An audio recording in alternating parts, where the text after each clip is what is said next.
Olá, meus amigos! Sejam todos muito bem-vindos para mais um vídeo. Eu vou começar esse vídeo aqui com duas perguntas.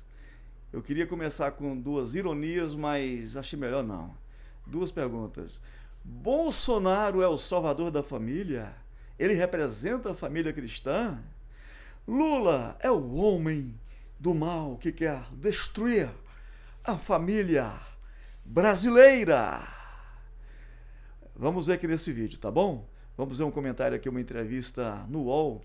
Eu não sei se é uma entrevista ou se o UOL pegou um vídeo do pastor Cláudio Duarte, está comentando, mas é uma matéria do UOL sobre isso. O pastor Cláudio Duarte está falando lá no UOL, e vamos ver essa matéria do UOL sobre o pastor Cláudio Duarte, a sua fala. O pastor Cláudio Duarte, acho que vocês todos conhecem, ele é aquele pastor bem famoso no Brasil, aí tem nas redes sociais aí as suas palavras cômicas, engraçadas, né? Acho que do TikTok, Facebook, tudo quanto é canto ele aparece. Acho que todo mundo conhece ele, com os seus ensinamentos engraçados. Ele ensina fazendo as pessoas rirem, principalmente sobre casamento, né? O ponto forte dele, assim, o nicho dele é casamento, é relacionamento e blá blá blá. Mas ele ensina sempre de forma como se fosse um stand-up, né? Sempre engraçado. É ele. Vamos ver a visão dele, só deixando claro, gente, que a visão dele é praticamente da maioria dos pastores, viu? É essa mentalidade que tem. O Bolsonaro é o homem que veio para salvar a família, é o homem que veio para trazer os princípios cristãos de família, os princípios bíblicos, e o Lula é o homem do mal, é o demônio que veio para destruir a família brasileira. Então vamos ver aí o comentário dele aí nessa entrevista aí, pastor Cláudio Duarte. Eu acho interessante esse ponto. Voltar do começo A gente aqui. nessa semana aqui está com uma série de reportagens em vídeo, em texto também, sobre o papel dos evangélicos. Qual é o caminho que os evangélicos estão traçando? E aqui, gente, tem um detalhe interessante que eu quero abordar com vocês aqui. Esse pensamento que a jornalista Fabíola Cidral está dizendo não é verdade. É um pensamento equivocado que a sociedade tem. Criou um perfil de que evangélicos com Bolsonaro e não evangélicos com Lula. Não é verdade, não procede. Primeiramente, eu vou falar, eu tenho propriedade. Por que eu estou dizendo isso? Porque eu vivo no meio, eu sou evangélico. E quem sou eu? Eu sou evangélico, sou membro, sou das Assembleias de Deus, certo? A igreja tem uma hierarquia que significa o grau de importância que você tem dentro da igreja, que a gente chama de o ministério da igreja, tá? Lá tem diáconos, que é o base, seria o primeiro passo para você da hierarquia da igreja, onde você vai servir a igreja, fazer todo o trabalho de manutenção, enfim. Aí você tem o segundo passo, que é ser presbítero. Aí você tem o outro, que é ser evangelista, e por fim ser pastor. É o topo. Agora tem bispo, mas bispo é uma função meia assim diferente. O bispo é aquele pastor que lidera muitas igrejas, aí ele é um bispo. Não é necessariamente uma hierarquia da igreja. É mais do que isso, mas é como eu já disse. É só para algumas pessoas que lideram um trabalho muito grande, muitas igrejas. Mas a hierarquia da igreja em si, normal, vai de diácono a pastor. E eu sou evangelista. Eu estou vamos dizer assim, o penúltimo passo ali, né, dentro da hierarquia. Eu estou dizendo isso só para dizer que eu tenho conhecimento. Eu não estou querendo dizer alguma coisa e blá blá blá, não é isso. Só para deixar claro que eu sei o que eu estou dizendo. Tá bom? Eu tenho consciência do que eu estou dizendo. Portanto, os evangélicos não estão com Bolsonaro. Da mesma forma que os católicos não estão com Lula, os evangélicos não estão com Bolsonaro. Uma grande parte dos evangélicos estão com Bolsonaro. A maior parte. Isso é verdade, mas não os evangélicos.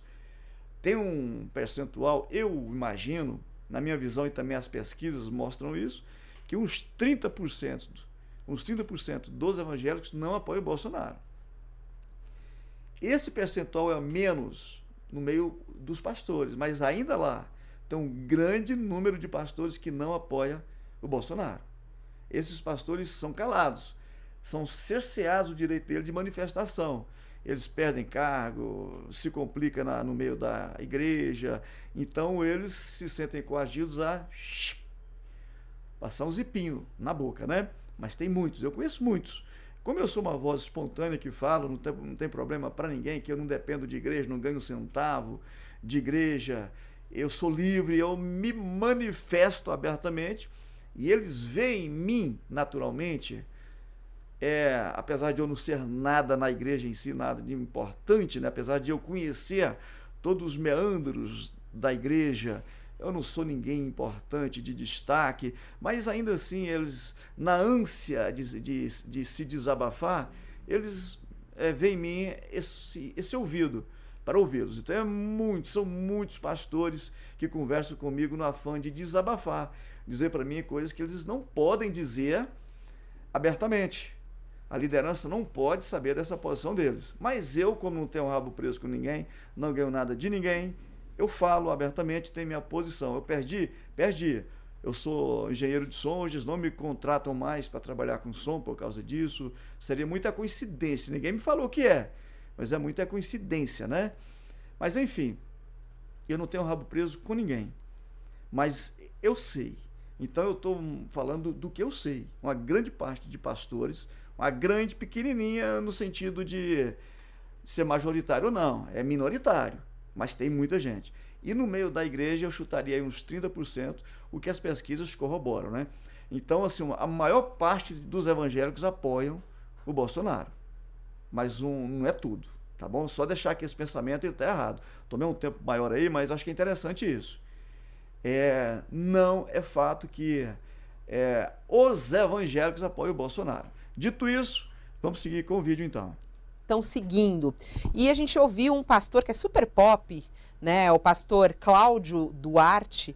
Ele tem mais de 7 milhões de seguidores no Instagram, é um dos evangélicos mais ativos no debate sobre política. E ele defende voto em Bolsonaro.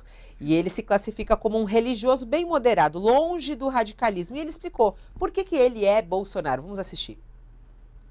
Eu acho que a outra parte começou a falar coisas tão opostas a conceitos familiares, que para mim também...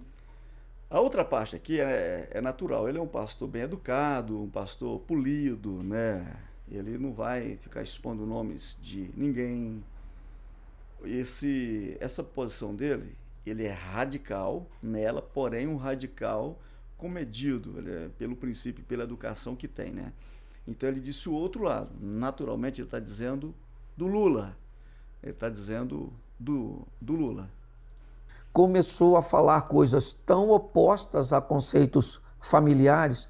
Esses conceitos familiares aqui, gente, é conceito bíblico, mas no final da palavra dele vocês vão entender. Tão opostos. O que o Lula ensinou contrário à Bíblia? Segura isso, é interessante. O que ele ensina que é oposto à Bíblia?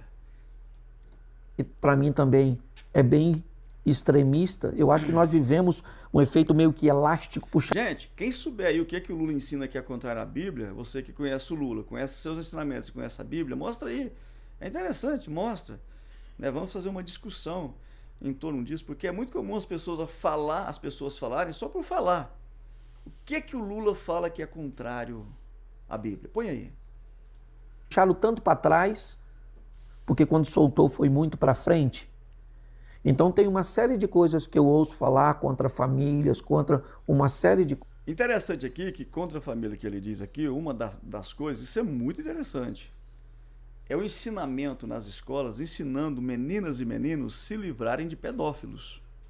Educação sexual na escola não é ensinar ninguém, não é sexualizar as crianças, não é ensinar ninguém virar hétero, virar homossexual, não é isso. Ensinamento na escola, orientação sexual na escola, ensinando a criança perceber um abuso, certo? Perceber um abuso, é isso. E quando ele diz coisas que é contrário à família, está dizendo isso também, ou seja, nós temos que deixar nossas crianças vulneráveis. Eles ensinam que só a família que pode instruir nisso. Mas vocês sabem de onde que vem mais de 70% dos abusos de crianças? É na família. O que é essa família? Eu estou falando da família média, né? Da família que comete isso, aliás. O que essa família tem? O que significa deixar essa criança à mercê dessa família para ela entender o que é abuso. Imagina aquela família que abusa, que tem um abusador, como que eles vão ensinar essa criança? Ou seja, é deixar a criança vulnerável ao abuso e continuar o abuso, perpetuar o abuso. Né? Então, quando ele fala princípios que contra a família, é isso. É deixar a criança instruída para ela não ser abusada. E se ela for, ela perceber e ter mecanismo de se safar. Para eles isso é ser contra a família. Coisas que eu não concordo. Eu posso negociar com você meu carro, minha casa, meu relógio, mas eu não posso. Deu para entender que ela é radical. Ele não concorda e é radical. Esses princípios do mal, dos demônios que o Lula está trazendo para a sociedade, ele não concorda. O princípio de família que o Lula traz, e não é o Lula, é só a esquerda como um todo, né? E tem um método por trás disso que mais na frente vocês vão entender por que eles dizem isso. A gente tem que voltar mais atrás, século XIX, vocês vão entender isso aí, mas isso fica para outro vídeo. Aí vocês vão entender isso aí. Esse princípio, ele não negocia. Fica atento. Negociar com você valores bíblicos, porque eles não são meus. Valores bíblicos, é isso aí. Lembra que eu falei que eles iam atribuir tudo isso à Bíblia? A Bíblia, e é isso que eu quero falar agora com vocês aqui, nesse vídeo.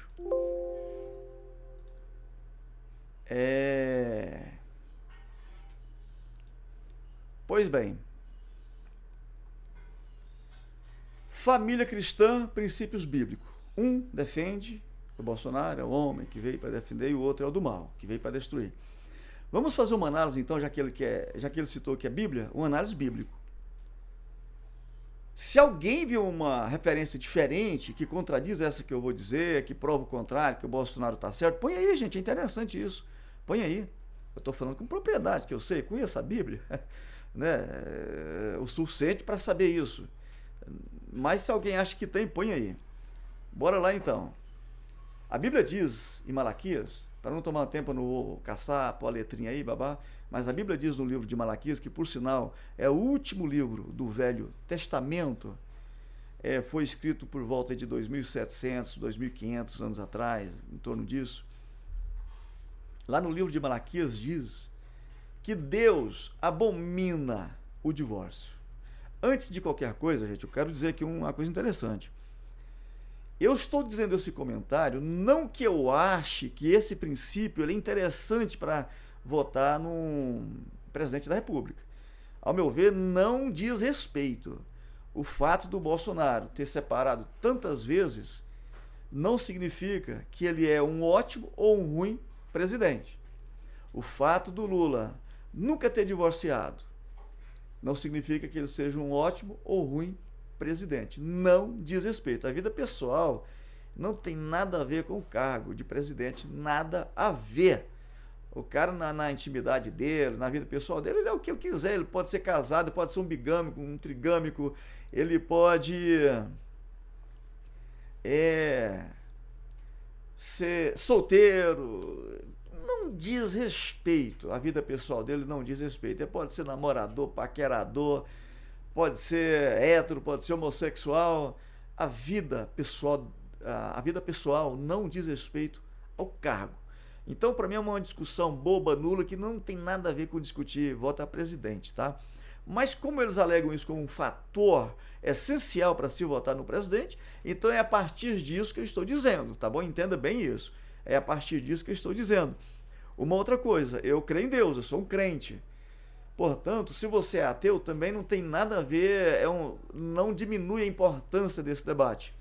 Tá bom? Eu vejo a Bíblia como uma palavra de Deus e você vê a Bíblia como uma lenda que alguém escreveu, mas independente de qualquer coisa, de ser uma fábula ou não, é lá que eles estão se baseando para justificar esse princípio. O que eu vou dizer aqui é o seguinte: a Bíblia como palavra de Deus, a Bíblia como uma lenda, a Bíblia como uma fábula, seja o que for, ela avaliza o Bolsonaro como, na sua atitude, a vida do Bolsonaro condiz no tocante à família o que a palavra de Deus diz, o que essa lenda, o que essa fábula diz. É o que nós vamos discutir aqui nesse vídeo, tá bom? Então entenda bem isso aí. Pois bem, a Bíblia diz, lá no livro de Malaquias, a Bíblia que eu, como crente, acredito que é a palavra de Deus, ela diz no livro de Malaquias que Deus abomina o divórcio. No livro de Malaquias, no capítulo 2, se não estou enganado, versículo 16 ou 15, alguma coisa assim, que Deus abomina o divórcio. Ele odeia o divórcio. Deus, ele não se agrada de divórcio. Aí eu pergunto para vocês, entre Lula e Bolsonaro, qual que divorciou? O Lula nunca divorciou. Ele está no terceiro casamento porque as outras duas mulheres dele faleceu. A primeira faleceu, se não estou enganado, no parto. Desculpa, gente. A segunda, a dona Letícia, faleceu agora em 2017. E agora ele casou de novo com a Janja. Ele nunca divorciou. A Bíblia dá total respaldo para ele casar. Se Deus o livre, não é isso que eu quero, mas se porventura Deus o livre, a Janja vier a faltar, ele está livre para casar mais uma vez, a quarta vez. Não tem problema nenhum. Tá? Pela Bíblia. Isso, a morte separou, a pessoa está livre. Então o Lula nunca separou, nunca divorciou. Em tese, ele está com uma mulher só a vida inteira. Certo? Ele nunca divorciou. O Bolsonaro não. Ele já divorciou. Então, o Lula infringiu esse princípio. Esse versículo bíblico que fala que Deus abomina o divórcio, o Lula infringiu ele? Não. O Lula não.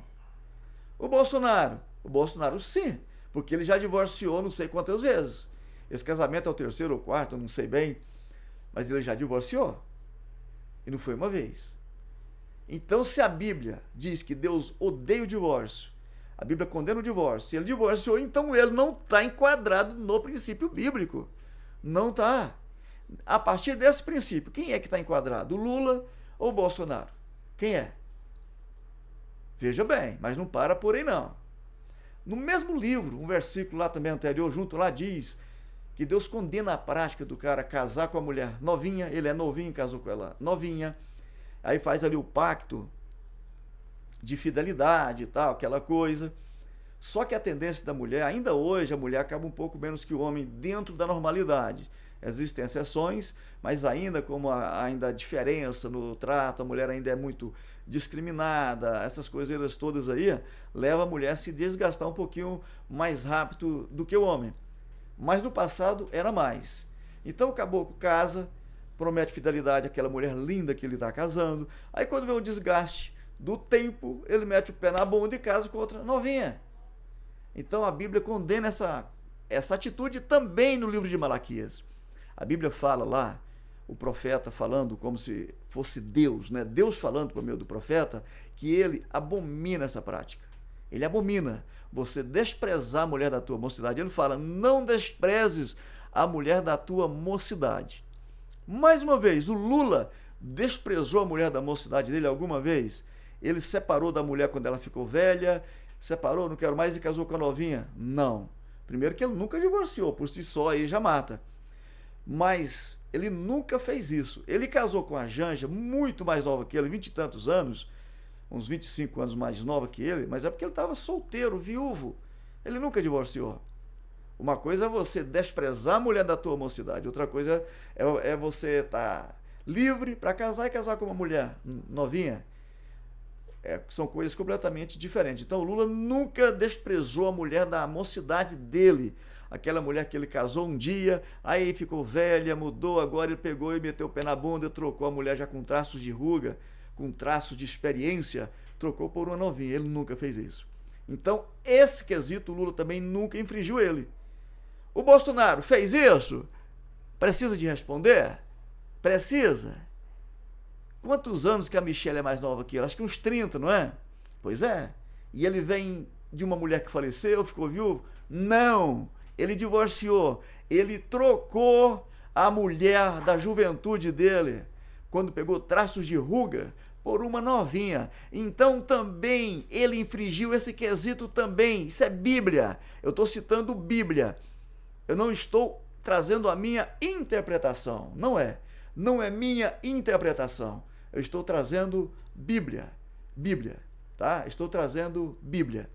Então, ele sim, ele infringiu isso. Partindo por esses dois pontos que eu mencionei. Bíblia. quem que representa a família bíblica, que naturalmente é a família cristã? Lula ou Bolsonaro? É natural que, se for representar, acho que ninguém tem que representar coisa nenhuma, mas já que eles põem isso como critério, qual dos dois que representa a família cristã? E tem mais, gente, já que estão citando a Bíblia, eu vou citar mais. Mateus, se não estou enganado, em Mateus 9, o Senhor Jesus fala sobre isso. Desculpe se a referência estiver errada, eu não me preocupei em trazer referência, não é esse o foco. A gente pode achar, pôr no rodapé, se alguém souber a referência, já põe aí. O importante é a mensagem. Jesus fala no livro de Mateus: um homem que separar da sua mulher e casar com uma outra, a não ser no caso de infidelidade, a mulher que traiu ele está adulterando. Ele é um homem adúltero, ou seja, a Bíblia condena. O Senhor Jesus quem disse isso, não é interpretação minha, não tem uma mínima interpretação. É Bíblia exatamente, literalmente dizendo isso. O homem que separar da sua mulher e casar com outra, a não ser por causa de traição, ele está sendo adúltero. E tem mais, ele está complicando a vida dos outros. A mulher que casar com ele também é adúltera, certo? A mulher que casar com ele é adúltera. E o cara que casar com a ex dele também é adúltero. Olha o quanto o Senhor Jesus é taxativo com isso. Então, vamos lá. O Lula separou da mulher e casou com outro? Não. Então, segundo Cristo, Lula representa algum pensamento contrário? Não, ele não fez isso. O Bolsonaro fez. Então, o Bolsonaro, ao contrário de representar a família cristã, segundo a Bíblia, ele é um adúltero. Ele é um adúltero, certo? E a Michele também é adúltera, segundo a Bíblia. Isso é Bíblia. Eu não estou interpretando, gente. Isso é Bíblia. Segundo a Bíblia, ambos são adúlteros. Aquele homem, aquele casal, aquela mulher que os pastores estão levando para cima do púlpito, estão transformando a igreja em seus comitês e os púlpitos em seus palanques. Esse casal, segundo a Bíblia, é um casal de adúlteros. E a Bíblia diz que os adúlteros não herdarão o reino de Deus. A Bíblia diz: os adúlteros não herdarão o reino de Deus. Várias referências dizem sobre isso. Em Coríntios fala, em Apocalipse fala: não herdarão o reino de Deus. A Bíblia diz isso, não eu. O Lula, ele está casado com a Janja, ele é um adúltero? Não. A Janja é adúltera? Não. O Bolsonaro é adúltero? É. Segundo o Senhor Jesus, a quem eu tenho como Senhor. Ele é adúltero? É. A Michele é adúltera? É. A Bíblia diz, tá? Gente, eu não quero radicalizar aqui, eu sou divorciado, eu acho que tudo tem o seu ponto a considerar, eu só estou dizendo isso porque eles se passam como o bastião da moralidade, o bastião da família cristã. É por isso que eu estou dizendo, a Bíblia, ela tem os seus princípios para organizar, não para matar ninguém, não para destruir ninguém. Não é isso a ideia. Mas como eles estão radicalizando, colocando dois adúlteros, duas pessoas que poderia estar tudo muito bem, vão para o céu se servir a Deus, segundo o princípio bíblico, e blá blá blá. Eu só estou dizendo porque eles estão colocando esse princípio como critério. É isso. Então, não. Eles não são exemplos de família cristã.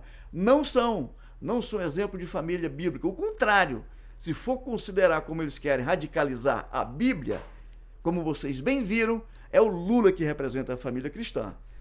Repito, eu não acho que ninguém tem que representar a família cristã, isso não diz respeito a cargo de presidente. Mas, olhando com a mesma visão deles, que isso é um fator a considerar, de novo, repito, quem dos dois representa a família cristã?